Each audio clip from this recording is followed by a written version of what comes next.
Well, we tried to work collectively with broad representation from all three countries, Canada, the United States, and Mexico. We were looking at really NAFTA that many years, more than 10 years after it came into effect, saying, you know, what should be the next steps? Where can we go from here, if anywhere? And there was a broad range of views, certainly among the people that the Council on Foreign Relations asked to be part of that. The Council did not endorse it, because the Council doesn't endorse the work of its task force, and they didn't hold any, you know, public meetings on it.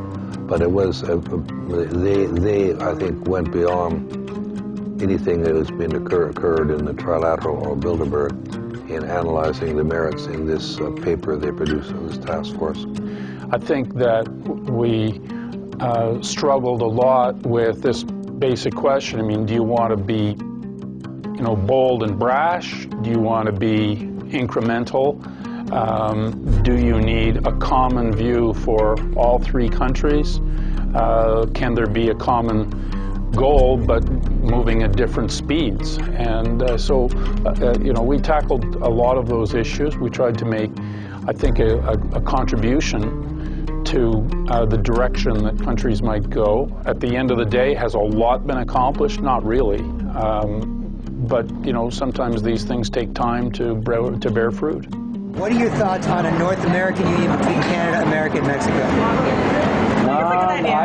I don't know. I think with the free trade agreement, we pretty much have that right now, don't we?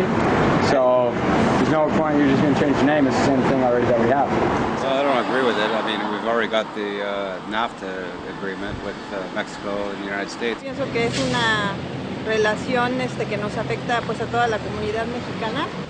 Pues yo pienso que primero se tendrían que establecer claramente en qué nos beneficiaría y en qué nos afectaría. Pues más que nada yo pienso que pedir la opinión de la comunidad de cada país, que al fin y al cabo pues somos los que más resentimos ese tipo de unión. Pues considero que no ayudaría nada a México porque resulta de que nuestro dinero nunca vale. I don't think it's really a good thing at all, because what does that mean for Canada and where Canadian citizens stand? I don't see them coordinating any kind of understanding that everyone can be on common ground with.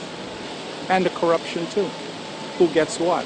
You know, who's going to provide the leadership? You know, you don't know how society exists these days. It's very difficult to get any kind of truth. It's obvious that there is another agenda going on here. If this was something that was for everybody's benefit, I mean, it would be front page news, but because it's not, because it is secretive, you got to ask why. Why the secrecy? Why wouldn't they tell us about this? Well, because the corporate interests are basically the ones that are benefiting from this, and if anybody looked at the actual amalgamation and what they have proposed, they'll see that it's only good for the corporations. Do you think it would be beneficial for people or more beneficial for corporations? Look, gee, that's a tough question. I'm hopeful that it'd be more beneficial for people, but my feeling would be that it's probably going to benefit more corporations. Well, I think as an American and all other Americans should agree that it's obviously a plan to destroy national sovereignty. I think that if we're going to adopt laws from other countries, then we should have a say on it. I've heard about that, but I think it's going to be bad. In the event of a financial meltdown or any type of economic disaster, borders contain that disaster to that specific nation. And when you eliminate all borders, how do you contain things? You don't. I'm 16th generation Canadian. And you know what? I love our neighbors to the south. I really do. And I'd like them to remain our neighbors to the south. We have more control of our own destiny when we're not worrying about the other factors, the other people in our union. So if you're worrying about the Mexicans, what they might hold important, we may not. So I think we can get along with them and do business with them, but I think it's better to do it as an individual rather than as separate or as a union together. That's my personal opinion. It's almost inevitable, I would say, that happening.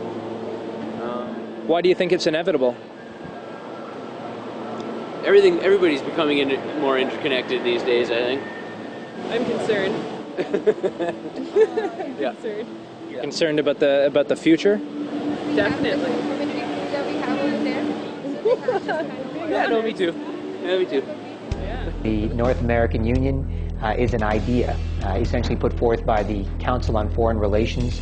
They wrote a document called Building a North American Community, and they're a think tank of about 2,000 or 3,000 of the business and political elite in the United States who have common interests.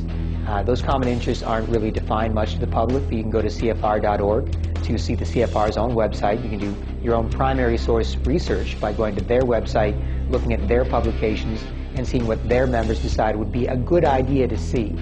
Now, they don't have any official political power, though a lot of their members are politicians. So what they do is they are a think tank of the business and political elite who come up with plans that the government adopts without the say of the rest of the public. Up until about 6 years ago, we never saw in major U.S. papers or Canadian papers, never a mention of Bilderberg. Now it's finally all over the place. Europe, it's all over the place. What is that a sign of? What is that a sign of that this is happening? It's a sign that an independent press is growing. What I don't know is, are enough of the public listening? That's my great prayer, is that enough of the public are listening. Because you can keep telling them, I can keep telling them, but is there enough of the public going to listen against the tidal wave of trash media? You know, all the cheap thrill stuff, all the commercial stuff. Are people really going to learn what's going on? Because what is happening to the United States, to Canada, to Mexico is terrible, terrible, terrible stuff. Can you talk about the American Union? I mean, the CFR writes the white papers for their agenda. They carry out Bilderberg's orders. That's on record. And even Lou Dobbs on CNN saying, American Union, end of Canada, end of U.S. They are actually, through the trade deals, already starting to bleed us. Well, I breezed through what in Canada we've referred to as the Manley Report. John Manley was a previous Deputy Prime Minister, and he sat on a Council of Foreign Relations committee with Mexicans and Americans. And it started off by saying, does it not make sense that Canada and the U.S. should be one, that we should have a common currency? Does it not just make enormous sense that we should have a common border? To ask the question is to answer it. Now, that was right in the report. I know they're just waiting for us to look the other way so they can whisk it through. They're upset about the fact that they're being exposed. Well, I'm sure they are. I mean, look at the tinted windows. They don't want to be seen. They don't want even anybody to know they're here. So I'm sure they're ticked, you know, and that's why we're here to try to expose them. The American Union is happening through trade deals. Just like the Euro back in the 50s when they first set it up was this economic community or this trade bloc. Now it's the Euro, and now they're taking people's right to vote, taking their sovereignty, giving it to these supranational organizations. So we're talking about the death of Canada is what's happening in there right now. The death of your sovereignty is happening in there right now. CNN has even reported that these individuals have put out the policy reports through the Council on Foreign Relations that writes their scholarly white papers to end the United States, to end Canada, and to end Mexico.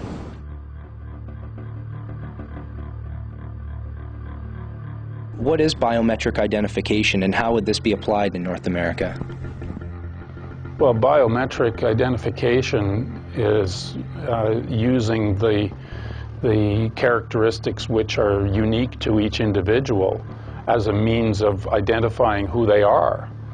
And we currently use it between Canada and the United States as part of the Nexus program, where we have iris scan identification. So at airports, if you're a holder of a Nexus card, you can go and put your eye in front of a machine, and it reads your iris, and it spits out a card saying who you are. And you can use that with your customs declaration form. So it's just a means of certain identification. There are different ways of doing that, but that's an example of one. That was kind of the thing that people mentioned. They said that, you know, this is one more step towards an Orwellian state of everyone being on a database or something like that. I've got news for them. They are already on a database. Oh, really? They are. Which database? Well, have they got a credit card? Yeah. Well, they're on a database.